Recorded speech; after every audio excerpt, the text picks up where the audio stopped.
साथियों, आप लोगों का हमारे इस वीडियो में पिछले 2 वीडियो में साधारण ब्याज पे बनने वाले विभिन्न प्रकार के क्वेश्चन बेसिक से लेकर हाई लेवल तक आपने देखा।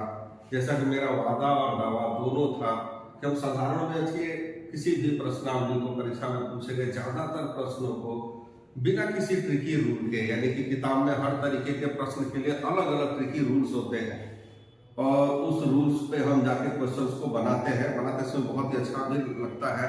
एक छोटे से नियम पे एक बड़े से सवाल का उत्तर निकल जाना। लेकिन साथियों, जो सच्चाई ये है कि अगर हर सवाल के लिए अलग अलग हमारे पास सूत्र होंगे तो इस तरीके से एक सूत्रों का एक बहुत बड़ा जमावड़ा हमारे पास होगा। अचानक पूछेंगे किसी सवाल का जवाब, हम बहुत सटीक तरीके से नहीं दे पाएंगे क्योंकि वो रूल्स हमको भूल चुके होंगे। साथियों, उसके मद्देनजर हमने अपना एक रूल दिया जो बेसिक तरीके का है। मूलधन को जैसा कि हम पहले दिन से बता रहे 100% के रूप में मान्यता है। साधारण ब्याज जो दर गुणे समय के बाद हमको उसका प्रतिशत मान निकाल सकते हैं। मिश्र धन जो 100% प्लस ब्याज, ये ब्याज वही है जो दर और समय को गुणा करने पे हमको मिल रहा था। ठीक है, इन दोनों को ऐड करने पे हम मिश्र धन का प्रतिशत मान निकाल सकते हैं। और यदि कहीं ब्याज डायरेक्ट निकालने की जरूरत है तो मिश्र धन माइनस मूलधन, ये बेसिक नियम है, हम सबको इसके विषय में जानकारी है। इसके पहले 2 वीडियो में अगर आप नहीं देखे हैं तो प्लीज सबसे पहले पहला पार्ट इसका साधारण ब्याज का, जिसमें इस पूरे नियम का और प्रश्नों की पहचान आपको बताई गई है, वो देखना जरूरी है। उसको जरूर देखें। पसंद आता है लाइक, सब्सक्राइब और शेयर भी करें ताकि हमें भी मनोबल बढ़ सके, हम इसको और भी बेहतर तरीके से आपके सामने लेकर के आए। साथियों, केवल यही प्रश्नावली ने एक साधारण ब्याज ही नहीं बल्कि इसके आगे के और भी गणित के बड़े बड़े अध्यायों को मैं कोशिश करूंगा 2 से 3 लाइन इसी तरीके का कुछ लिख करके उसके हर सवाल को उस पर उत्तर देने का तौर तरीका आपको हम बताएंगे। साथियों, आइए चलते हैं अपने इस तीसरे भाग में। साधारण ब्याज के कुछ और बड़े स्तर के सवालों से रूबरू होंगे। हम देखते हैं कि किस तरीके के सवाल परीक्षा में पूछे जाते हैं और क्या हम इन 3 लाइनों के माध्यम से उस सवालों को बना पाएंगे कि नहीं। एक सवाल आपके सामने है, ध्यान दीजिए। यहाँ पे किसी धन राशि पर पहले 2 वर्षों के लिए ब्याज दर, साथियों किसी धन राशि पर पहले 2 वर्षों के लिए ब्याज दर आपको दी गई है 4%, अगले 4 वर्षों के लिए 6% और इससे आगे की अवधि के लिए अगर हम जाते हैं तो 8% वार्षिक जोड़ा जाए तथा कुल 9 वर्षों में चुकाया जाए। कुल साधारण ब्याज यदि 1120 रुपए है तो आपको बताना है कि मूलधन राशि कितनी रही होगी। आइए साथियों देखते हैं। सबसे पहले, जैसा कि मेरा एक बहुत बड़ा रुझान रहा है हर सवाल में कि सवाल को समझना ज्यादा जरूरी है। कहीं ना कहीं अगर सवाल की समझ हमको नहीं होगी तो हम ये भी नहीं जान पाएंगे कि कौन सा आंकड़ा हमको दिया गया है, एग्जैक्ट सवाल में क्या हमसे पूछा जा रहा है और हमको किस डायरेक्शन में जाना है। इसलिए साथियों, हर सवाल में दी गई जानकारी जो पहले लाइन से लेकर अंत तक होती है उस पर हमारी बहुत ही बारीक नजर होनी चाहिए। जैसा कि किसी धनराशि पर, इससे एक बात तय हो जाती है कि धनराशि हमको दी नहीं गई है, यानी कि मूल धनराशि हमारे पास नहीं है, तो सबसे पहले हम उसको जानकारी के तौर पे नोट करेंगे। अच्छा, ऐसा केवल आप सीखते समय ही करेंगे, ना कि परीक्षा में आपको करनी पड़ेगी, क्योंकि सीखते समय अगर ये चीज को आप फॉलो करते हैं तो हर सवाल ऑटोमेटिकली पढ़ते ही आपको दिखने लगेगा, जैसे कि मुझे दिख रहा है। आइए देखते हैं, मूलधन राशि जो हमारे पास नहीं है, हम मान लेते हैं X रुपए की है। इसके बाद हमको दे रहे हैं पहले 2 वर्षों के लिए, 2 वर्षों के समय अवधि, देखिए अलग अलग समय अवधि के लिए, और मूल जो है इस सवाल का निचोड़ जरूर समझ रहे हैं। अलग अलग समय अवधि के लिए अगर अलग अलग ब्याज दर दी गई हो तो फाइनली जो उसका निष्कर्ष है, उस निष्कर्ष पे जाकर के इस सवाल का उत्तर दे सकते हैं। ताकि फिर हम उसको वहीं से शुरू करते हैं। मूलधन राशि की भी बात नहीं करें क्योंकि सवाल उस पर है भी नहीं। सवाल तो हमसे पूछा गया है मूलधन राशि। अब तो देखिए पहले 2 वर्षों के लिए जानकारी को लिखते हैं कि पहला जो 2 वर्ष होगा उस पे जो ब्याज दर है वो 4% की है। उसके बाद दे रहे हैं अगले 4 वर्ष, यानी 2 वर्ष में अगर उनका ब्याज खत्म नहीं हुआ, इसके बाद अगला जो 4 वर्ष होगा, 4 वर्ष की अवधि तक, अब वो दूसरे दर से यानी कि 8% वार्षिक ब्याज की दर से ब्याज की गणना करेंगे। और फिर बोले इससे आगे की अवधि के लिए, आगे की अवधि के लिए जो ब्याज दर आपकी होगी वो 8%, सॉरी यहाँ पे 6% दी गई है, 6% और अगली हो जाएगी 8%। अच्छा, ये तमाम जानकारियों के बाद जो फाइनली इनके पास निष्कर्ष के रूप में जवाब दिया गया वो क्या है कि 9 वर्षों में कुल ब्याज, इसको जरूर लिखेंगे, 9 वर्षों का कुल ब्याज, हमारे पास ये जानकारी है 1120 रुपए की रकम है। अब यहां पे पूछा गया कि मूलधन राशि क्या रही होगी। तो साथियों, सबसे पहले हम जाते हैं कंक्लूजन, यानी कि सारांश के रूप में क्या किया। इतनी सारी जानकारी के बाद जो निष्कर्ष है वो निष्कर्ष में बता रहे हैं कि 9 वर्षों का जो कुल ब्याज है वो 1120 रुपए है। तो मित्रों, हम भी जाएंगे 9 वर्ष के ब्याज के तरफ। आइए देखते हैं। पहला ब्याज दर गुणे समय के अनुसार इनका जो बनेगा वो 8% का होगा। दूसरा ब्याज 4 गुणे 6 24% का होगा। और तीसरा ब्याज बना अगर इससे आगे गया तो साथियों देखते हैं इससे आगे गया कि नहीं गया। अभी तक हमने इनको और इनको लिया, इनके ब्याजों को लिया, तो कुल मिला के समय अवधि कितनी ले ली, 2 और 4 मिलके 6 वर्ष का समय हमने ले लिया। शेष 9 पूरा करने के लिए कितना वर्ष और चाहिए, तो 3 वर्ष। तो अंतिम बचे हुए प्रतिशत को हम 3 बचे हुए समय से करेंगे। तो यहाँ पे भी इनका आया 24% दर गुणे समय के अनुसार। अब देखें कि 9 वर्षों का कुल ब्याज का टोटल कितना बन रहा है, तो 24, 24, 48 और 8 56% कुल ब्याज 9 वर्षों का है। साथियों, 9 वर्षों का कुल ब्याज रकम में 1120 और हमने जो 9 वर्षों के कुल ब्याज का प्रतिशत निकाला है वो 56%, अर्थात 56% पे अगर कुल ब्याज 1120 रुपए की है तो मूलधन राशि 100% जो होगी उसका मान क्या होगा। साथियों, वही क्रॉस मल्टीप्लिकेशन जो पहले दिन से बता रहे हैं, 56 गुणे x बराबर में दूसरा क्रॉस मल्टीप्लिकेशन 1120 गुणे 100। x के साथ जो गुणा है पक्षांतर करने पे भाजक के रूप में नीचे आएगा। 56 से इजिली 2 बार में यानी कि 0 उतारेंगे 20 और 20 गुणे 100 2000 रुपए मूलधन राशि बने। तो प्लीज इसको ध्यान से देखने के बड़े से सवाल को किस तरीके से इस लाइन के आधार पे छोटे से कैलकुलेशन के माध्यम से निकाल सकते हैं। जरूरत क्या है साथियों, इसकी दी गई हर जानकारी का विश्लेषण करना हमको आना चाहिए, क्योंकि ये शॉर्टकट के रूप में किसी सवाल में या शॉर्टकट में कभी भी नहीं होता है। कोई जानकारी हो ऐसे ऐसे लिखेंगे, रूल चाहे कुछ भी हो, हर जानकारी को गंभीरता से बड़ी बारीकी से देखते हुए उसको लिखना पड़ेगा। या फिर माइंड में अगर आप लिख रहे हैं तो ऑटोमेटिकली आपके माइंड में चलने लगेगा कि इस तरीके का क्वेश्चन इस रूप में किया जाएगा। उम्मीद करते हैं साथियों आपको समझ में आ रहा होगा। अब बढ़ते हैं अगले प्रश्न की तरफ। आइए मित्रों, देखते हैं हमारा अगला सवाल क्या है, जो इस नियम पे हम किस प्रकार से इसको बनाएंगे। पिछला सवाल में आपने देखा और बिल्कुल काफी कुछ इसी से मैच करता हुआ था, थोड़ा सा बदल करके। हाल ही में एग्जाम में ये क्वेश्चन आया भी है, अगर आप देखेंगे आपको याद होगा। तो ये इस क्वेश्चन को बनाने के लिए हम इसी तरीके का नियम इस्तेमाल करेंगे। एक बार पढ़ के देखते हैं इसको। एक साहूकार 8000 रुपए इस शर्त पर उधार देता है कि पहले 5 वर्ष में 6% की दर से, अगले 3 वर्ष में 8% की दर से तथा 8 वर्ष के लिए 10% वार्षिक साधारण ब्याज देना है।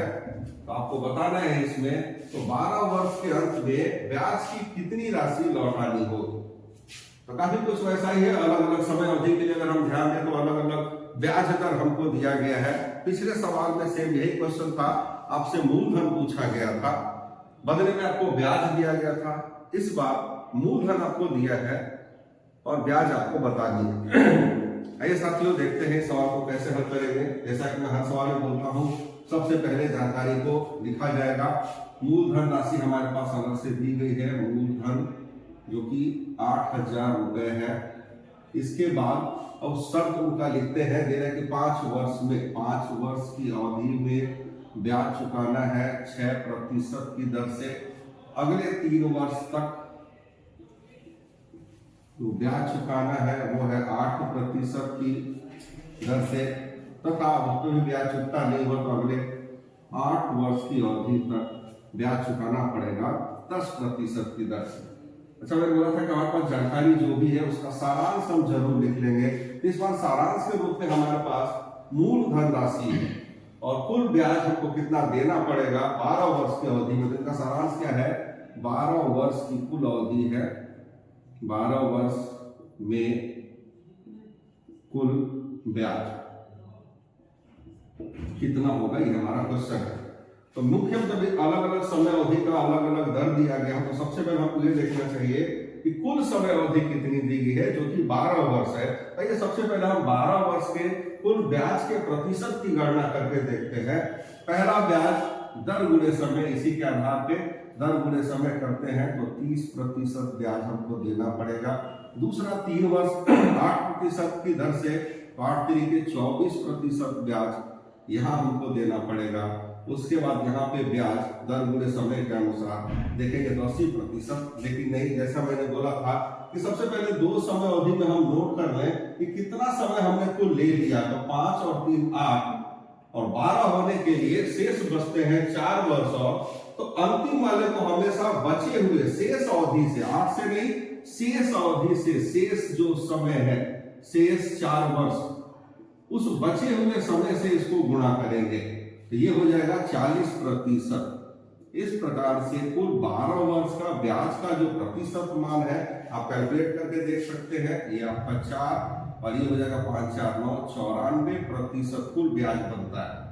आइए साथियों देखते हैं इसको रखेंगे कैसे। हमारे पास जो जानकारी है वो मूलधन 8000 रुपए की है। मूलधन यानी कि 100% की वैल्यू हमको दी गई है, जो कि रकम में 8000 रुपए है। अब दूसरा लाइन आता है प्रश्न का 12 वर्ष का कुल ब्याज, और 12 वर्ष के कुल ब्याज का प्रतिशत होता है आपका 94%। रकम कितनी होगी ये हमको बताना है। सेम फार्मूला, सेम ट्रिक, आपका वही 100 गुणे x बराबर में दूसरा वाला क्रॉस मल्टीप्लाई जो कि 8000 गुणे 94, x के साथ जो गुणा है पक्षांतर करेंगे तो भाजक के रूप में नीचे आएगा। इसको कैंसिल करते हैं, 2 0 से 2 0 कैंसिल हो गया। अब आपने गुणा करना है 8 गुणे 94 से, एक 0 बचा है, आप लगा सकते हैं इसे। 0 8 गुणे 4 32 का 2 से 3 8 72 3 75 यानी कि 7520 रुपए ब्याज के रूप में हमको चुकाने पड़ेंगे। आपने देखा एक ही सवाल के 2 अलग अलग पहलू हो सकते हैं, चाहे उसको किसी भी तरीके से बदल के दिया जाए। अगर हमको जानकारी की समझ अच्छी है, हम उसके प्रारूप से परिचित हैं, तो हम इस नियम पे जाके उस सवाल को इजीली सॉल्व कर सकते हैं। तो उम्मीद करते हैं साथियों आपको सवाल से बेहतर समझ में आ रहा होगा। अब बढ़ते हैं अगले सवाल की तरफ। ये हमारा अगला सवाल, इसके पहले एक सवाल आपने बनाए होंगे, अच्छा समझ में आया भी होगा उम्मीद करते हैं। अगर आपको हमारा वीडियो पसंद आ रहा है इसको लाइक सब्सक्राइब जरूर करें, ताकि हमें भी एक मोटिवेशन मिल सके इससे और भी अच्छा और बेहतर करने के। साथियों बढ़ते हैं हम अपने अगले सवाल पे।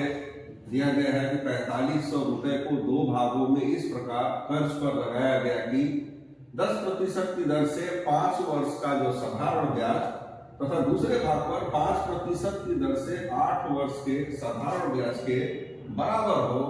तो बताएं पहला भाग कितना। पहला भाग यानी कि पहली धनराशि जो लगाई गई थी साधारण ब्याज की दर से, वो धनराशि कितनी है।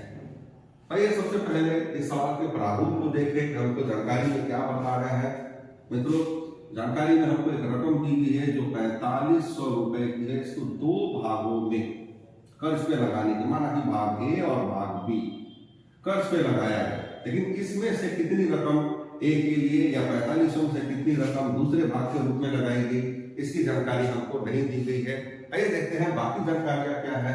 बोले कि पहले भाग को इस शर्त पे लगाया गया कि कर दिया गया कि 10% की दर से, यानी कि इसका जो दर है वो 10% है। 10% की दर से कितनी अवधि के लिए, तो 5 वर्ष की अवधि के लिए कर्ज पे लगाया गया। वहीं पे दूसरे भाग के विषय में बता रहे हैं 5% की दर से 8 वर्ष की अवधि के लिए कर्ज पे लगाया गया। और फाइनली जो इसका निचोड़ है, जो सारांश है, वो क्या बोल रहे हैं कि पहले भाग की 10% की दर से 5 वर्ष का जो ब्याज है तथा दूसरे भाग पर 5% की दर से 8 वर्ष का जो ब्याज है बराबर हो। तो मित्रों इसको हम लिख सकते हैं ब्याज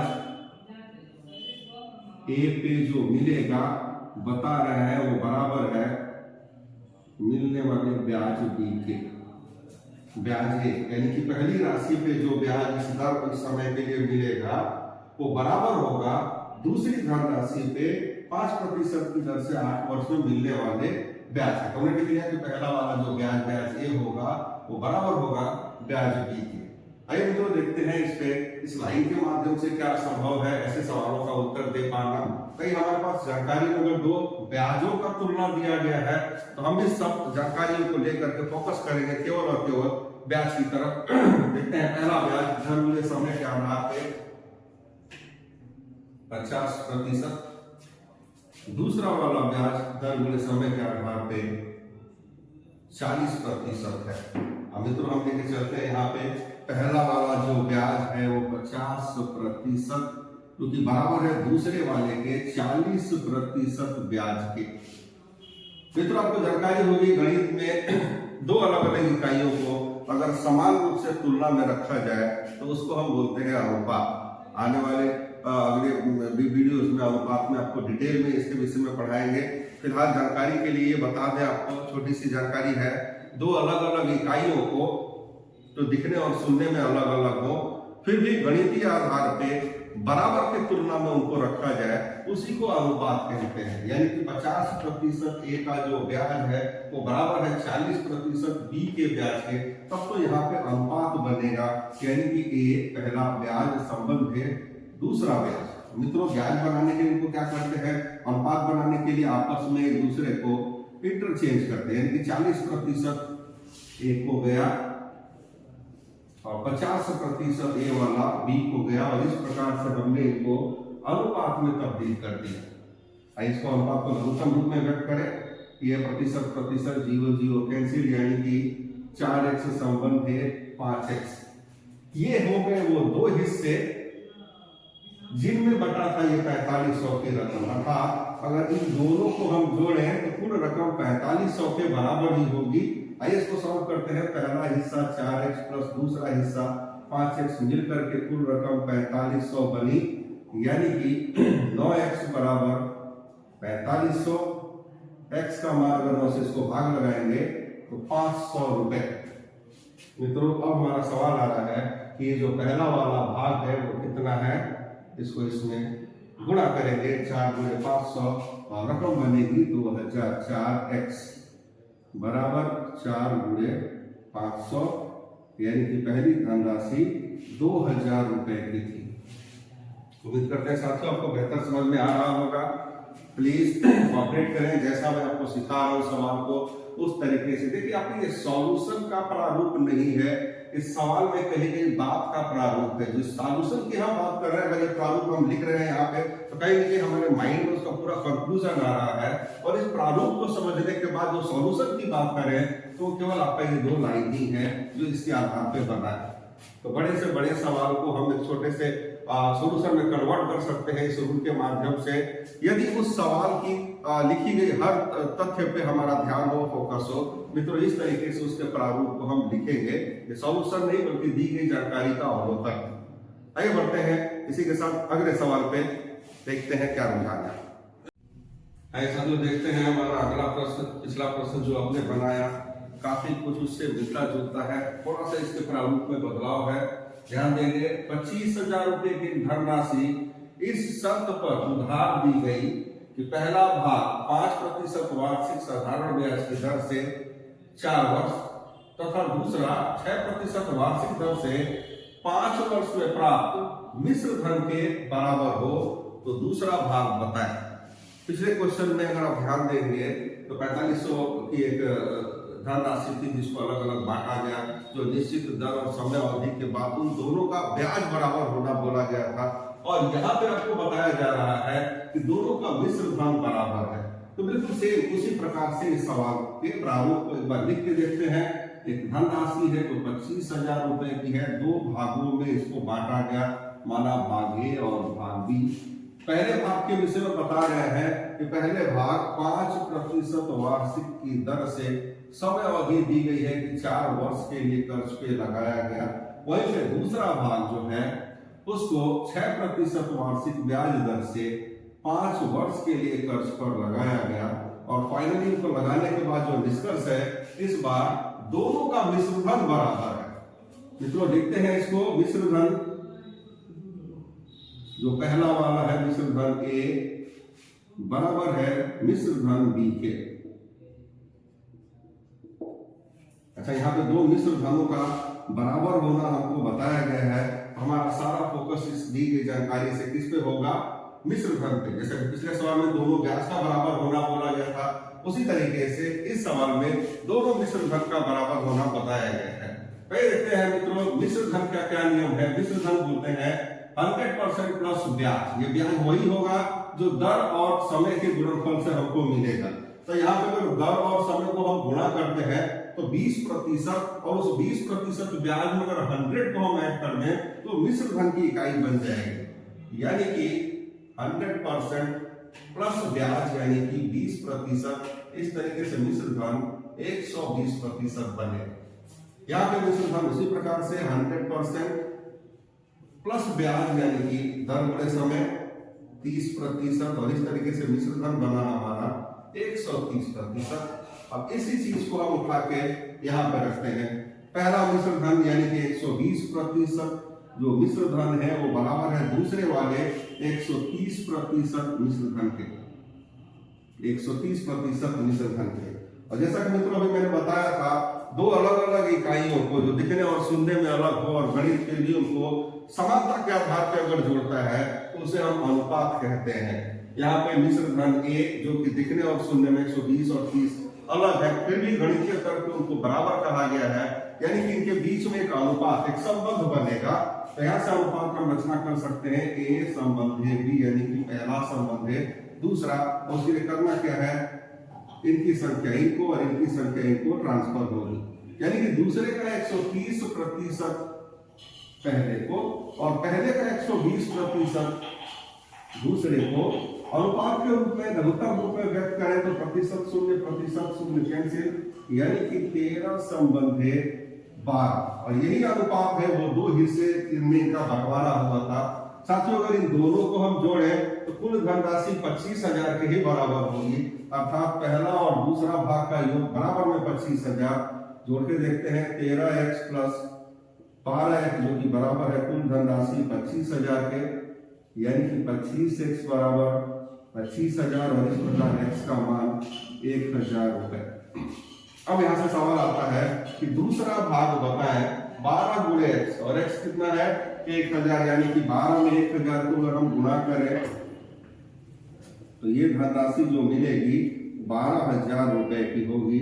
यानी कि दूसरी कर्ज पे लगाई गई धनराशि होगी 12,000 रुपए। अब बढ़ते हैं अगले सवाल की तरफ।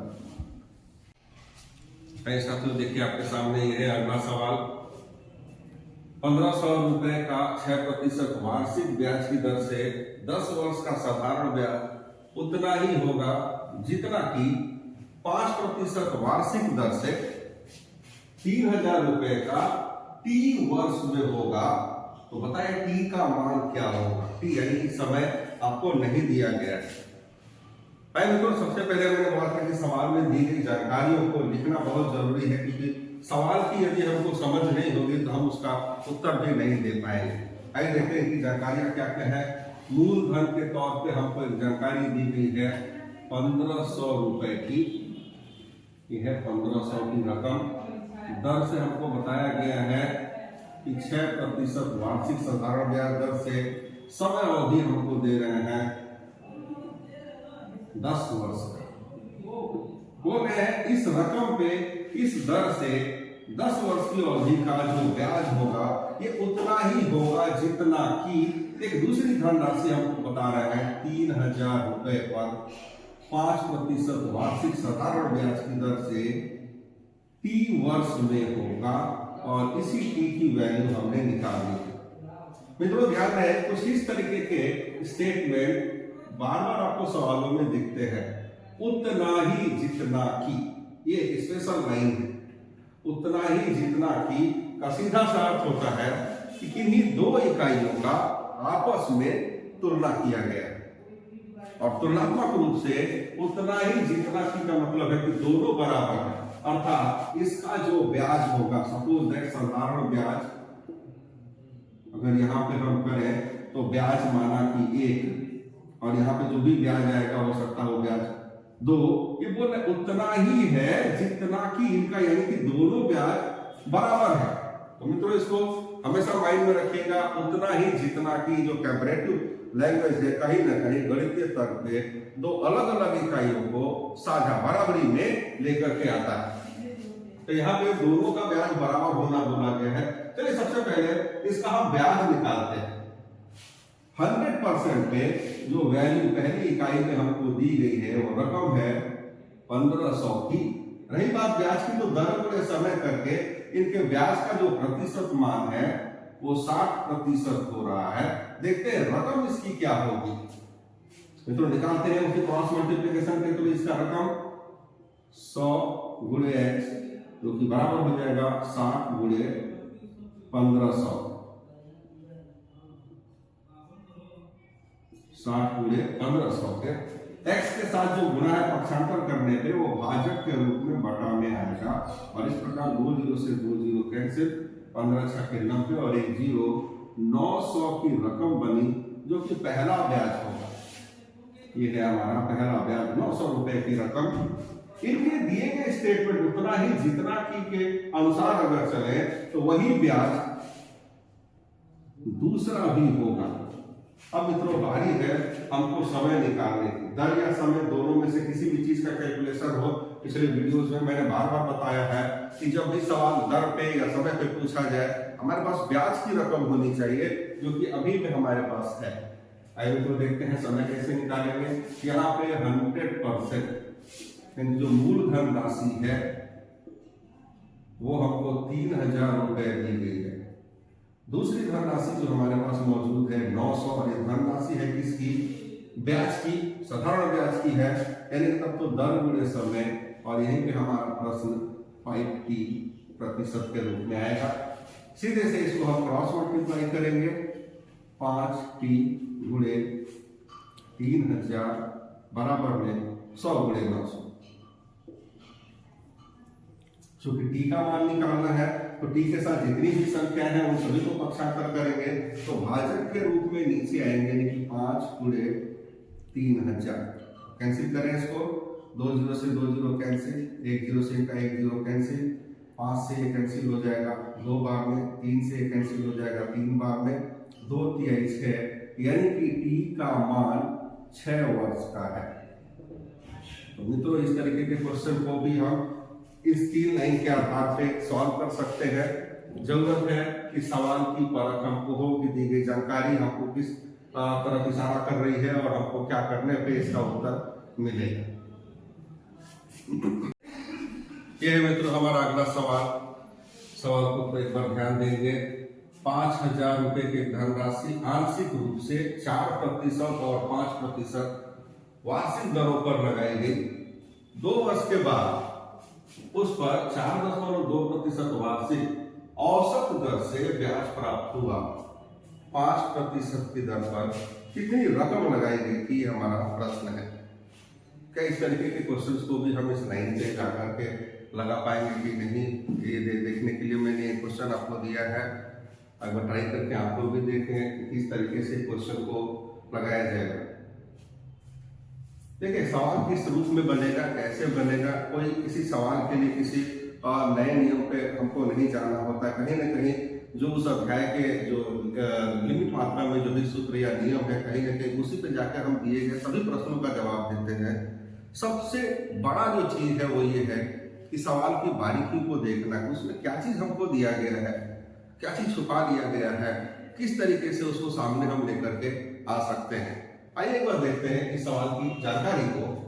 5000 रुपए की धनराशि आंशिक रूप से 4% पे और 5% वार्षिक दर पे लगाई गई, लेकिन 4 या 5% पे कितनी रकम लगाई गई इसके विषय में हमारे पास कोई जानकारी नहीं। समय अवधि दे रहे हैं कि 2 वर्ष के बाद वार्षिक ब्याज औसत दर से प्राप्त हो, यानी कि कुल ब्याज औसत दर से प्राप्त होने का मतलब है कुल ब्याज दोनों ही रकमों पे मिलाकर के जो कुल ब्याज है। और यहां पे हमने क्या बोला था कि किसी भी सवाल का जो निचोड़ है, सारांश है, वही उसका उत्तर तय करता है। यहाँ पे कुल ब्याज को हम ले सकते हैं, कुल ब्याज यानी कि पहले पे प्राप्त ब्याज, ब्याज 1 प्लस ब्याज दो मिल करके कुल ब्याज जो कि 4.2% वार्षिक है बना होगा। अब साथियों ब्याज के हम नियम पे जाए तो हमारे पास 100% की केवल एक वैल्यू है जो कि लमसम 5,000 रुपए है, लेकिन उस 5,000 रुपए में से कितना प्रतिशत रुपया 4% की दर से, कितना प्रतिशत रुपया 5% की दर पे लगाया गया हमारे पास जानकारी नहीं। ऐसे में हम इसके व्यक्तिगत थीम पे चलते हैं। ब्याज यानी कि मूलधन, माना कि 5,000 रुपए है। अगर दो पार्ट की बात करें, माना कि भाग ए और भाग बी में दोनों मिला के कुल रकम 5,000 रुपए की थी, तो मान लेते हैं कि x रुपए 5,000 रुपए में से x रुपए दूसरी धनराशि लगी, तो पहली धनराशि होगी कुल धनराशि माइनस पहली धनराशि, यानी कि जो बचेगा 5,000 में से इतना रुपया बी पे लग गया, दूसरे भाग पे लग गया, तो स्वाभाविक है 5,000 में से इनका रकम घटाने के बाद जो बचा होगा वही ए पे लगा होगा। इसको हम लिख सकते हैं तब कितना 5,000 माइनस पहली मूलधन राशि। इनका दर जो हमको जानकारी में दिया गया कि 4% वार्षिक ब्याज दर से इनको लगाया गया था 5% वार्षिक ब्याज दर से। 2 वर्ष की समय अवधि दोनों के लिए दी गई है, 2 वर्ष और 2 वर्ष, और इसमें जो कुल ब्याज हमको मिला है वो 4.2% का है। हम इस नियम में इसको रखते हैं, मूलधन ब्याज बराबर मूलधन गुणे दर गुणे समय। तो मूलधन हमारे पास है 5,000 रुपए माइनस x गुणे दर जो कि 4% है गुणे समय बटा में 100 प्लस ब्याज दो, ब्याज भी वही है, मूलधन गुणे दर गुणे समय बटा 100। और इस तरीके से कुल ब्याज यानी कि कुल रकम पे, कुल धन पे 5,000 रुपए पे मूलधन गुणे दर इतना गुणे समय 2 बटा में 100। तो मित्रों ये है इस तरीके के क्वेश्चन हाई लेवल के एग्जाम्स में जो किसी भी ट्रिकी रूल या ट्रिकी कॉन्सेप्ट में बंधे हुए नहीं है, उसको हम इस नियम पे जाकर के नहीं, साधारण जो बेसिक सूत्र है उस पे इसको सारांश को रखना पड़ेगा और रखने के बाद इसको सॉल्व करेंगे। अगर यहाँ से इसको आप सॉल्व करते हैं तो थोड़ा सा कैलकुलेशन लेंदी वे में हो सकता है, इसलिए उसको ईज करने के लिए कभी भी नीचे की जीरो की संख्याओं को सर्वप्रथम न काटें। जैसा कि हम आदि होते हैं 0 से 0 काटने के, अगर पूर्ण रूप से वो कैंसिल होता है तभी उसको टच कर लें, तो फिर आपके लिए एक बड़ा चीज वो हो जाएगा आगे जाकर। आइए भिन्नों का जोड़ मान करके इसको हम सॉल्व करते हैं। सबसे पहले हम ब्रैकेट को खोलेंगे, ये हो जाएगा 4 दूनी 8, 8 गुणे 5 40 और 3 जीरो इनका व्यक्तिगत है, 3 जीरो ये माइनस 8 गुणे x 8x बटा में 100 प्लस दूसरे वाले ब्याज पूछ सकते हैं 5 दूनी 10x बटा में 100 और तब बराबर में इनका मान, यहाँ पे आप जीरो पूर्ण रूप से कट रहा है तो आप इसको कैंसिल कर सकते हैं और इनको आपस में आप चाहें तो गुणा कर लें। एक दशमलव से एक जीरो इनका हट जाता है, यहाँ पे अगर हम गुणा करेंगे ये देगा आपको 84 गुणे 5, साइड में आप कहीं पे 84 गुणे 5 कर सकते हैं, 5 के 20 2 40 42 420 रुपए की धनराशि यहाँ पे कैंसिल करने के बाद 420। मित्रों इसको सॉल्व करके आप देख सकते हैं। अगर इन दोनों का लघुत्तम ले तो हमारे लिए आसान है कि 100 है तो लघुत्तम भी 100 ही होगा, तो ऊपर की कोई संख्या में बदलाव नहीं होना है। वही 40,000 माइनस 8x प्लस 10x बराबर में 420। अब इसको आप सॉल्व करें, यहाँ पर मैं करता हूँ, इन दोनों का अंतर हम लेंगे तो प्लस का 2x प्लस 40,000 बटा 100। यहाँ पे अगर ये दोनों कैंसिल होते हैं तो 2x आपको मिलेगा, 40,000 हमारे पास है बटा में 100 बना रहेगा बराबर में 420। बाय रूल ये इसमें क्रॉस मल्टीप्लाई हो जाएगा, यानी कि 2x plus 40,000 is equal to, इसमें गुणा करेंगे तो ये 42,000 में तब्दील हो जाएगा। अब इधर आएगा तो इसका अंतर आ रहा है 2x बराबर 2000 अर्थात x बराबर 1000 की रकम। सवाल के रूप में पूछा गया 5% पे कितना धन लगाया गया था, तो 5% पे जो धन लगा था वो x और x की वैल्यू 1000 है, यानी कि 5,000 में से 1,000 रुपए इस पे लगाया गया था। मित्रों ये तरह के बेसिक रूल, आपको ये भी जानना चाहिए कि किस तरीके के क्वेश्चंस हो सकते हैं जो इस पे या फिर किसी भी ट्रिकी कॉन्सेप्ट पे नहीं बन सकते। जो इस पे नहीं बनेगा वो किसी भी ट्रिकी कॉन्सेप्ट पे नहीं बनेगा। ध्यान रहे, जब तक मूलधन की वैल्यू 100% एक ही इकाई में बनी हुई है तभी तक उस पर पूछेंगे किसी भी सवाल का जवाब आप इस 3 लाइनों के माध्यम से या फिर बने हुए दूसरे अन्य सूत्रों के माध्यम से दे सकते हैं। लेकिन जैसे 100% की वैल्यू अलग अलग कहीं पे दी जाएगी उसको हम बोलते हैं मेंस टाइप के क्वेश्चन, हाई लेवल एग्जाम्स में आते हैं। उसको आपको बेसिक नियम पे ही जाके सॉल्व करना पड़ेगा। हालांकि इस सवाल पर दूसरे रूप में भी जाके इजीली सॉल्व कर सकते हैं, एक बार जरूर उसको देखेंगे। यहाँ पे हमको पहला जो दर दिया गया है 4% का है, दूसरा दर 5% का है। इन दोनों दरों को मिलाने पे जो संयुक्त दर है वो 4.2% की है। इस रूल से आप भी परिचित होंगे। अब यहाँ पे इनका अंतर निकलेगा 0.8 और यहाँ पे 0.2। दशमलव एक नंबर बाद एक नंबर बाद एक, दशमलव से दशमलव कैंसिल। अगर अनुपात की बात करें तो 4/1 का अनुपात यहाँ पे निकला है। कुल धनराशि अगर इन दोनों को मिलाएं तो 5000, यानी कि 4x और 1x मिलके 5x बराबर 5000 रुपए है। तो x का मान कितना 1000 रुपए आएगा और यही धनराशि हमने यहाँ पे ली हुई थी दूसरे के लिए। तो मित्रों यहाँ से जाकर के आप इसको इस तरीके के सवाल एक बार देख लें किस प्रकार के क्वेश्चन हैं जो इस पे बन सकते हैं। गणित का कोई भी प्रश्न जहां पे दो इकाइयों को मिलाने से, दो अलग अलग इकाइयों को मिलाने से यदि कोई एक संयुक्त इकाई बनती हो तो चाहे किसी भी अध्याय का प्रश्न हो आप इस पर रख करके अनुपात के आधार पे एक लाइन में आंसर दे सकते हैं। इसके विषय में डिटेल में इसके अध्याय में मैं चर्चा करूंगा। फिलहाल आज के लिए इतना ही। मित्रों एक निवेदन है, अगर इससे आप प्रभावित हैं, इसमें जो भी रूल्स बताए गए वो बाकी की तुलना में कहीं आसान है और आपको अगर बेहतर समझ में आ रहे हैं इसको लाइक, सब्सक्राइब या शेयर करना न भूलें। इससे हमारा मनोबल बढ़ेगा और हम आगे और भी अच्छे तरीके के प्रश्न लेकर के आपके सामने आएंगे।